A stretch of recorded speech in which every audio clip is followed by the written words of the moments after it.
Good afternoon, everyone. Warm welcome to you from Natalie and myself. We're really excited to host this first get-together as a seed collective, particularly coming out of the slumber of the summer.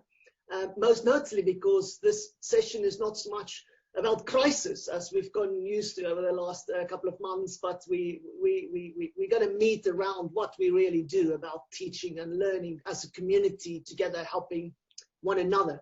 And that's exactly what we want to do. In terms of recognition, I just want to say it's not only me and Natalie that kind of worked on this and prepared on this. There is a bunch of CEED colleagues that have pitched in, and that's worked over the past 2 months or so.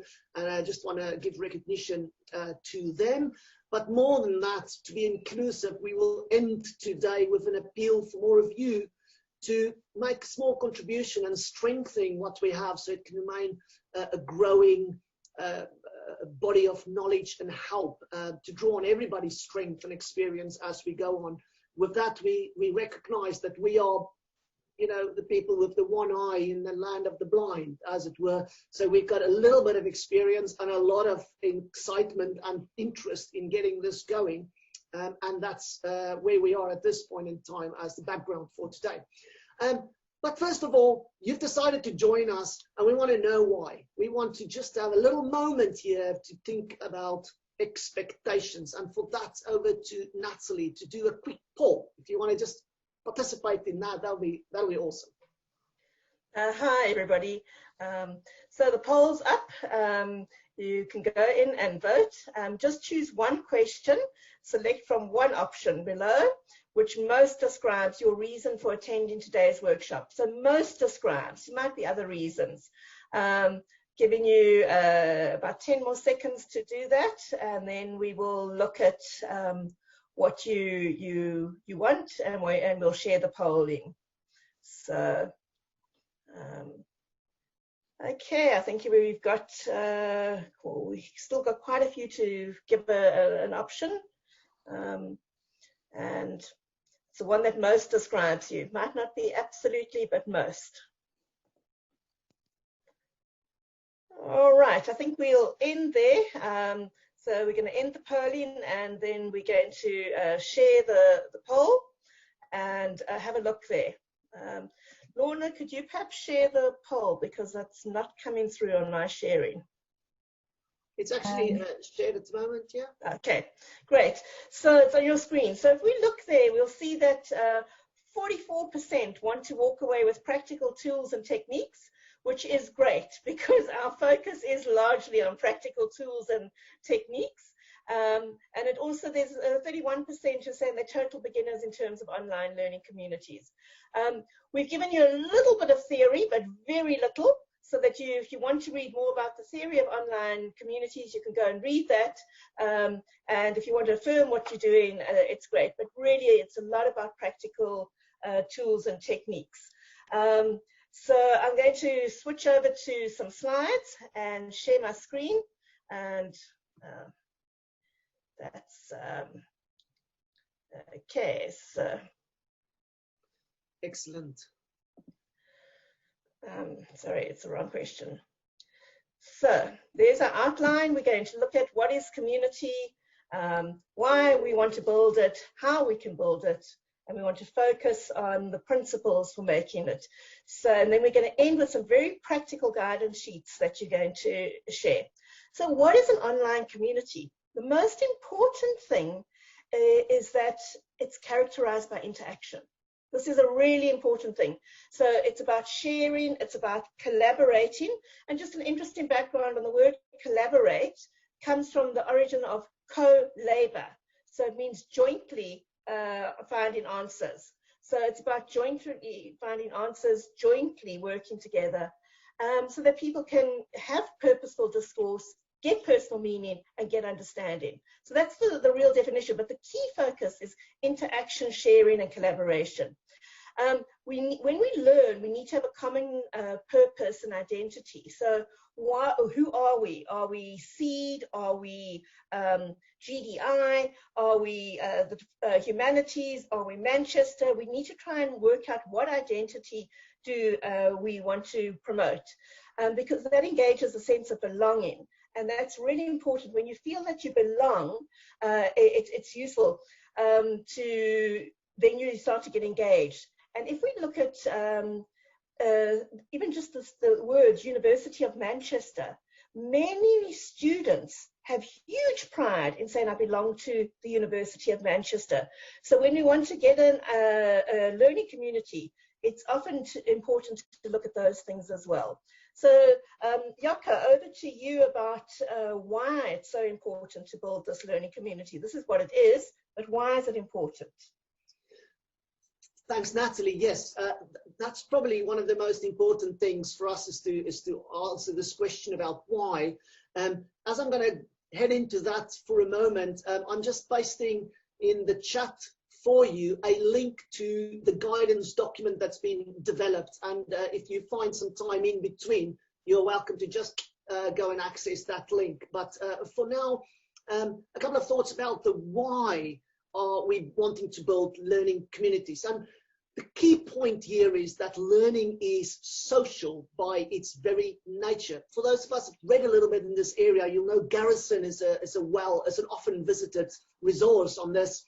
And they posit balancing social-emotional interaction, building group cohesion, and facilitating and modeling respectful critical discourse is essential for productive inquiry. So the key argument here is actually that higher order learning is not just a cognitive function, but it's actually, there's a social element to it. There's an interaction, there's a social sense of being together, and in order to encourage engagement, in order to encourage those deeper patterns of knowledge to be established, that's real learning. And from Garrison's quote that I just relayed over there, we see the elements of interaction as part of it, the elements of group coercion is part of it, and the element of respectful critical discourse. So that's why we need to develop vibrant teaching communities in our context. Now, perhaps we can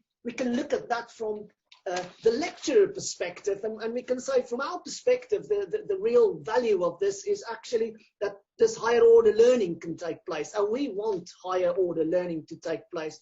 Also, that this online socialization actually creates independent learners, not only dependent on us, but they work with one another and they become individuals by themselves. And that's what we want to do, not just mini us's. And then deep learning is actually, it requires a change in someone's perspective. So this is a bit into learning theory, and we link all of this in our document. But the important part over here is that this, when your perspective is challenged, it evolves and changed. And to do that, we actually need that interaction and curiosity that takes place. And then there's socialization, which is creating a general sense of community. And that's a prerequisite for and an enabler of productive critical discourse and collaboration, so around the teaching and learning objectives. And finally, from a teaching perspective, a lecture perspective, we create engaged learners for sustainable and lasting learning. So that's a lecture perspective. But Natalie, what would be the motivation for this from a student perspective? You know, from a student perspective, what a student really wants to feel is not isolated and alone. Students want to feel part of a group. And as Jaco was saying, most of our learning is social. And when you're looking at what students, where they learn from each other. And they learn from interaction, discussion, debate, from the dialogue with the lecturer and teacher. So the student really wants to feel, I'm not in this alone. I'm belong. It's not just me. So those are the kind of things that the student is walking around with. The student is saying, you know, please don't, I feel isolated. And very often when we only lecture online, it increases the sense of isolation. So we have to support that with a sense of community. And what we're going to do now is we're going to do a breakaway room. Jaco is going to divide you into breakaway rooms shortly. And just before we divide you into those breakaway rooms, the question that we often ask is, how can I effectively and efficiently build and steward engaged online learning communities? And the most important thing is, if you're going to ask people to be part of a community, you need to have experience being part of a community. And there's one recommendation that I have here, but there's a lot of them. There is a lovely online community called 1HE, which is about higher education globally. It has universities represented across the world, from Singapore to the States to Canada to New Zealand to the UK. And their focus is to develop open educational resources for online community building. And if you go onto that link, which we're not going to do now because of time, you'll find a whole range of resources there as well. So you can belong to this community. So our recommendation is, if you're going to develop communities, you also need part of communities.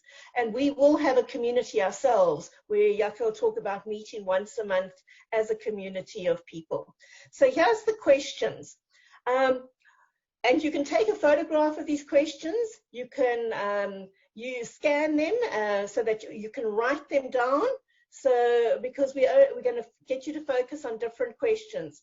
So whichever method works for you, when we put you into groups, you're going to focus on one question. So the first question is, what techniques have you used to generate a safe but stimulating learning environment for students in the past? So we really want you to think about the past, not online. What have you done? How do you get learning? How do you make the students feel that they're not being judged and they open up? And then how could this be translated to the online environment? Second question, practices you put in place to ensure that theory can be applied to the practice. What do you do? Do you use case studies, etc.? How could you apply this? And then the last one, the balance between content and engagement. How can this be translated to the online environment? So Jaco, do you want to share what size groups there are and which questions the groups will work on?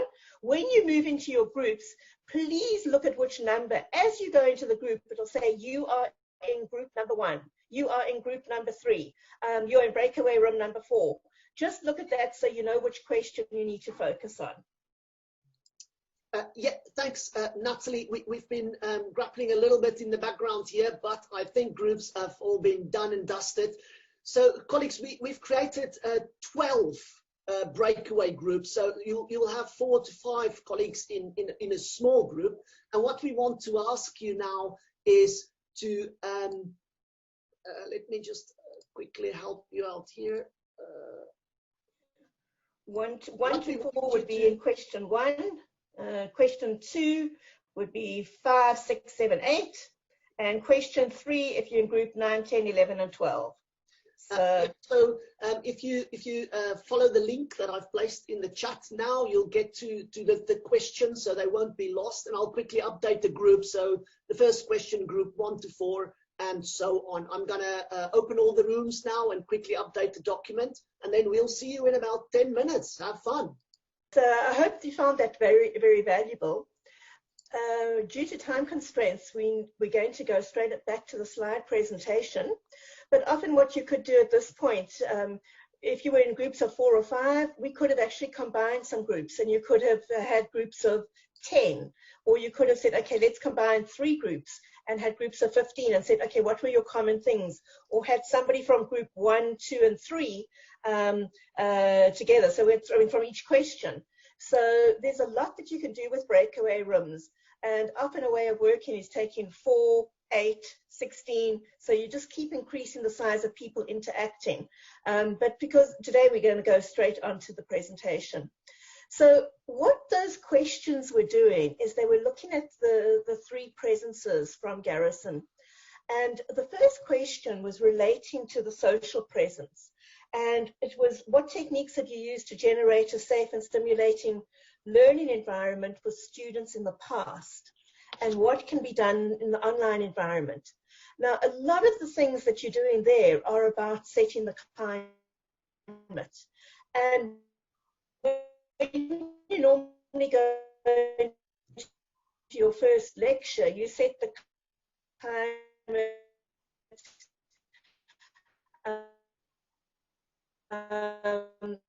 in terms of how you come across. And one of the things is being very real and genuine and authentic. And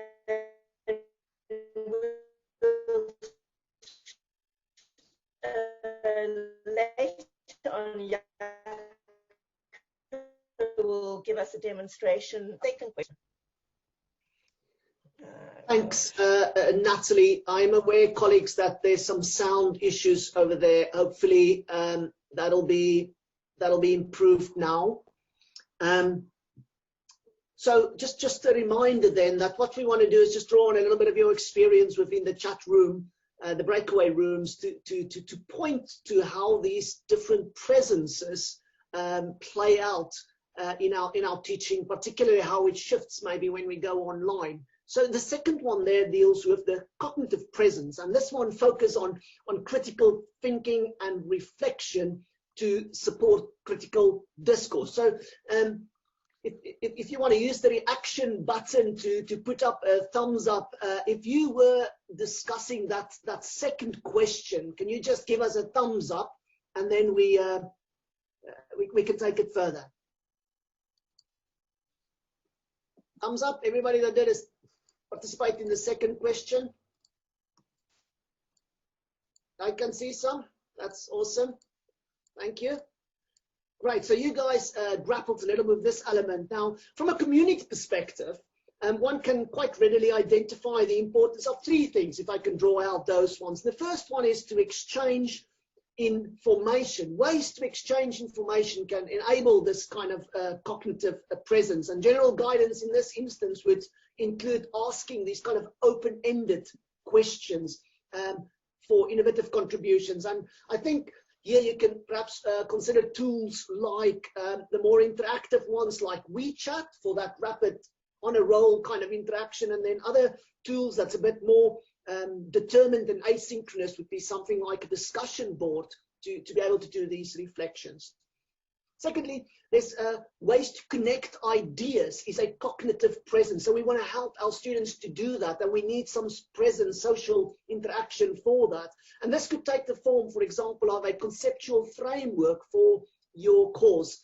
I, for example, in one of my courses, use an onion ring model, and how it works is that every time we get together for a lecture, we take the next ring of the onion from the micro to the meso to the macro. And as a result, students can pick up how ideas link up to the next idea and the previous idea. So that kind of idea of linking things up and talking about that, asking how does it link up with the previous work and so on would be the way to go.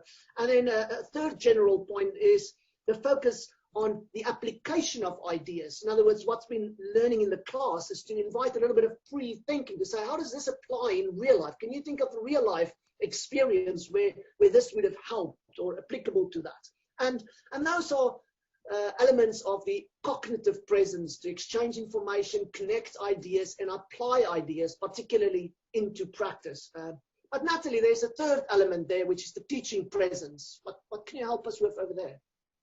Yeah, the teaching presence is really where you actually share clarity of what your curriculum is, what the method is, you focus, you're teaching, you're regulating learning.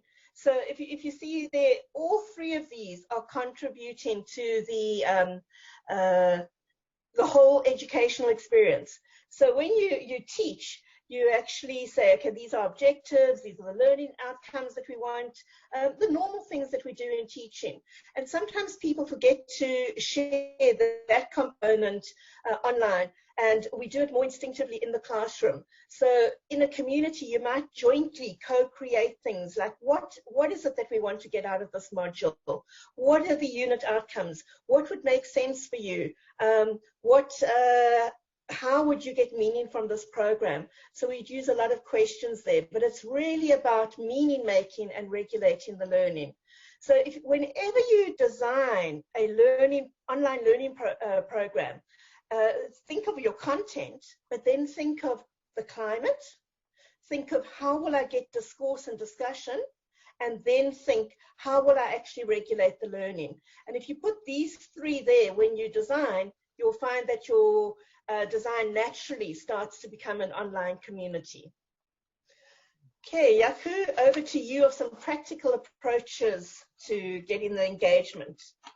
Great. So colleagues, many of you said, well, we want to come for some practical stuff, and our guidance is in fact gravitating towards these more practical elements. And when you have a look at the guidance document that we're developing, as I've already sent it in the link, and will be available on the SEED website for these COVID responses, you'll find that we work with what we refer to as maps that will help you map important elements to find a particular activity or approach that you can follow. And what we want to do in 3 steps is to just help you get to how do you actually make decisions about building this community of learning in your course or on your program, as it were. So we're taking a jab, translating these general principles into practice.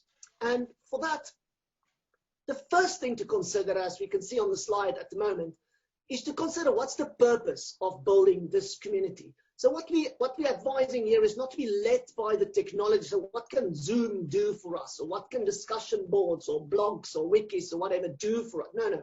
We want to say rather, what is it what I want to achieve? So it's purpose defines the process that you want to follow. And after working through all these things, we categorize the purposes of building community in 4. The first one there is for people in this community to get to know one another. So study fellows and the tutors. So that's about socializing. The next one is about trust. In order to create a community where people are vulnerable to try out ideas, to challenge ideas, to admit wrong, and to engage in a constructive way, there needs to be a level of trust. So we want to build trust. How do we do that online? We also want to encourage engagement. Of course, if we don't socialize, we don't know each other, we don't trust each other, we don't engage. But once those things are in place, we want to have activities going, approaches that would encourage engagement. So how do we want to do that? Is that something you want to focus on? And fourthly, cultivating a critical reflective practice. Now that's really, really exciting because that brings really deep learning, and there's a bit of guidance available for you on that as well. But overall, identify what the purposes are that you have in mind as you head into wanting to build this community. And then you can go to the second set of factors. Natalie. Okay, and the second set of factors, it doesn't want to move to the next slide, just one moment, I'll see. Okay. Second set of factors is identify the stage at which your community building is taking place. So what you'll do is you might have something before. So before students start a workshop, a unit, a program, you might want to do something. You might want to do something at the beginning, something during. You might want to do something at the end. So when you design your process, think which stage do I want? Then also think of the scale of your community. Is it a unit? Is it a module? Is it a program? Where is it?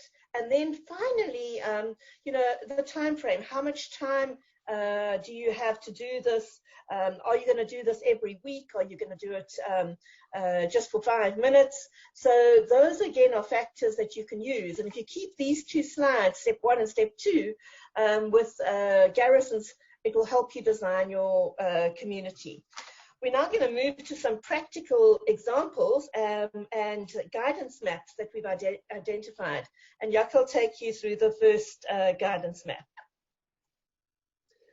Okay, thanks, Natalie. So colleagues, just to say, this is what the main point of what we've been doing so far is that we have essentially this table with the stages across, and then the different purposes towards the different rows. And Natalie, if you could just go back 1 slide, please. And then there you can see different suggestions of how you can do things over there, and they are hyperlinks. And for those, we've created then later on in our document a more detailed guidance, including templates and suggestions and so on. Now, for the purpose of socializing, to try and link that with Garrison's different presences, I'm going to take just one example, and that is to look at, for example, this one on students and staff introductions and bios. Well, you won't have the opportunity to stand in front of a class or shake people's hands and chat to them in person. So we want to capitalize on the opportunity online for you to bring a bit of that personal, human, vulnerable type of touch to it, but that is endearing in an asynchronous kind of a way. And one way to do that is to create a little community page on your Blackboard space for your course, if we look at that level of analysis, where people can introduce themselves. Now, again, there are different tools for that, but I want to encourage you just a little bit with how quite easy it can be done. And I've chosen to make a short video of myself introducing myself as the leader of a particular course, and just have a quick look at this as an example. Natalie, can we unshare your screen so I can show us quickly? Thank you very much. Ooh, I cannot share my screen. Lorna, can you make me co-host? Or David, please? Somehow I've dropped out of screen Yeah, share. you're co-host again. Thank you very much. I can share. Thanks. Have a quick look at this, colleagues, and then we'll learn from that. Hello, everyone. My name is Jaco. I am originally from South Africa, but moved to Manchester about 8 years ago. I've been teaching and researching as part of the Global Development Institute over that period of time. One of my favorite hobbies is growing fruit and vegetables over the summer season, as you can see over here. My research background is in the area of information and data and how it plays out to how socioeconomic development, particularly how people and data work together. And therefore, this course unit is something close to my heart, and I hope it's convenient in a way that's really interesting for you. Looking forward to hear your ideas and help us all to become competent in this area of information systems. Okay, so the reason I want to share that is that just to show you that you can, in an enduring way, give something with a bit of a personal touch, something a little bit more personal. But perhaps more useful is that any ideas, how long it took me, what effort did it take to make that video? For the sake of time, I'm just going to let the cat out of the bag, but it took me 20 minutes to script that. I shot it with Zoom, just recording myself, and then quickly edited the little bits in there with iMovie on my Mac and got it up and running within 20 minutes. Colleagues, this is something that you can do. I'm sure guys like Mike and others will be wonderfully able to improve on that. But the bottom line is it's something simple you can do, and ask your students to do the same with various tools that's available. And in our guidance, we point you to those ones. Very easy, very effective, asynchronous, online, and building that community about who you are, knowing people, and being a bit human vulnerable. Natalie. Okay, thank you. So I'm going to the next demo. I've taken myself off the screen just because of my sound quality. But if you notice there, the purpose on the left-hand side is trust building. And one of the things that you would want to do is you'd want to share expectations. And we gave an example of that. We gave polls at the start. Immediately we saw that 47 or 44% wanted to have techniques. If we were going to do a very theoretical presentation, we would have said, wait a moment, we need to change this because we're not going to deliver on expectations. So you can have, I think it's up to 25 polls in Zoom in one session. And so you can use polls all the way to check, are we on track, and the way of delivering on expectations. Another way of trust building is to get people to work in small groups. So we put you into the breakaway rooms, and the breakaway rooms build trust amongst a smaller group of 3 or 5 or 10 people, and you can slowly start to make those larger. So we've already demonstrated using trust building as part of a community. So going to the next one, which is engagement. there are things that you could do to get engagement. One of the things that you could do is set challenges and competitions. We've got a link there, and that's been described how you can engage people beforehand. You can get them to, and we've got the software that you could use. We've got examples of it. Another way that you can get engagement is with discussion boards. And the main thing I want to say about discussion boards is that you need to ask the right questions. If you ask very basic questions to people, they don't want to engage on a discussion board. It's too simple. If you ask very complex questions, they feel, will I be judged and will I be vulnerable? So they don't want to engage. So the use of questions in your discussion board is a critical skill. What will make people feel right? The Goldilocks effect, not too hot, not too cold, not too soft, not too hard. So it's sometimes if you don't get engagement happening with discussion boards, don't think the discussion board is not working. Rather think, how can I change my questions to get people more engaged? So that would be with a purpose of engagement. And Jaco is going to share the last purpose, one of the demos in critical reflective practice.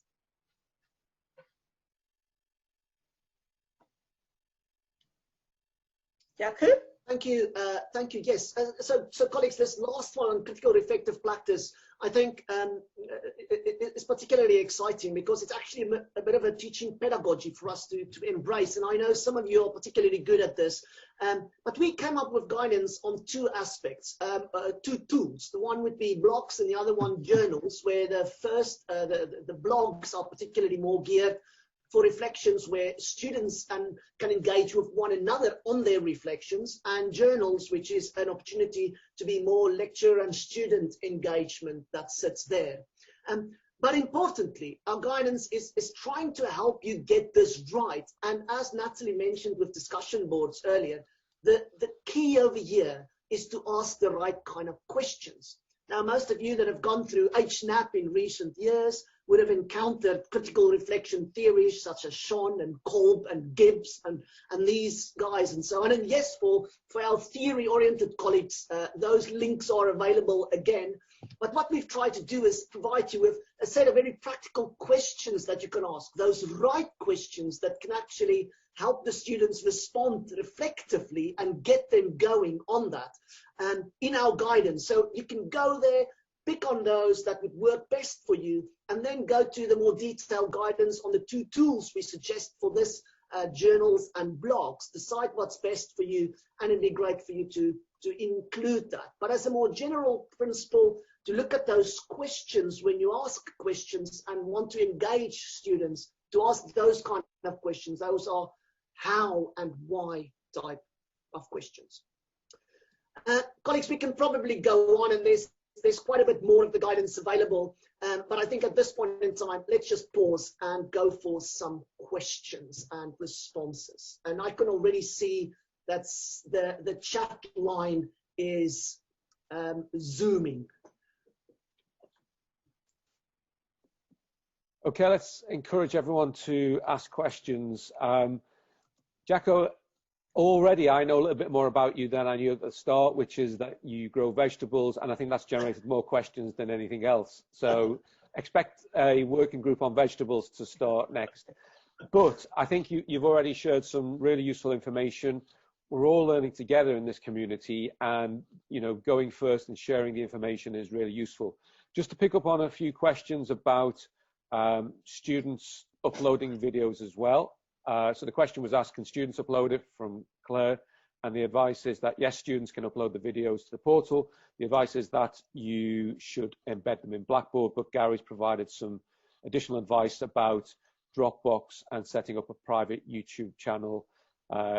Also, in relation to GDPR, there are privacy options. Just in relation to GDPR, there are some additional guidance coming up fairly soon about the whole GDPR regulations in terms of materials and how they are used.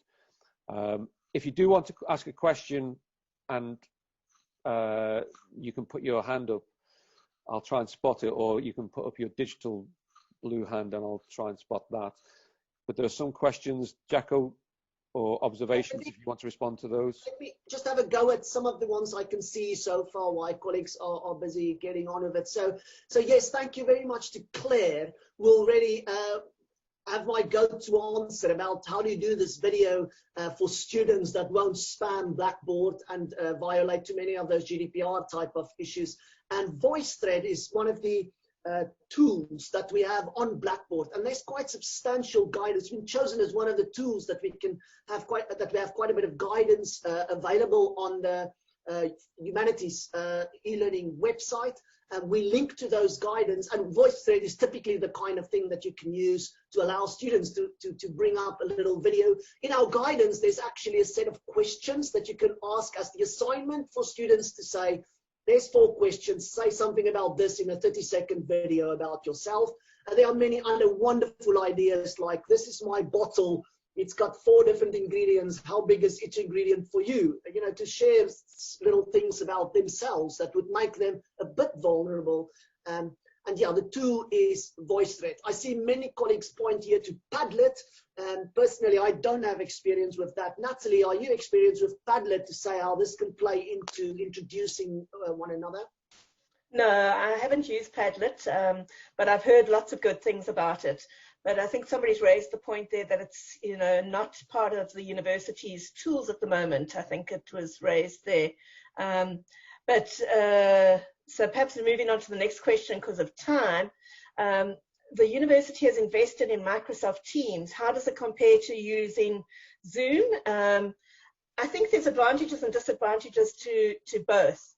The major disadvantage of Microsoft Teams is often getting people engaged and registered onto it. So the registration process is a little bit more laborious to get people on, whereas Zoom is easier to get people on.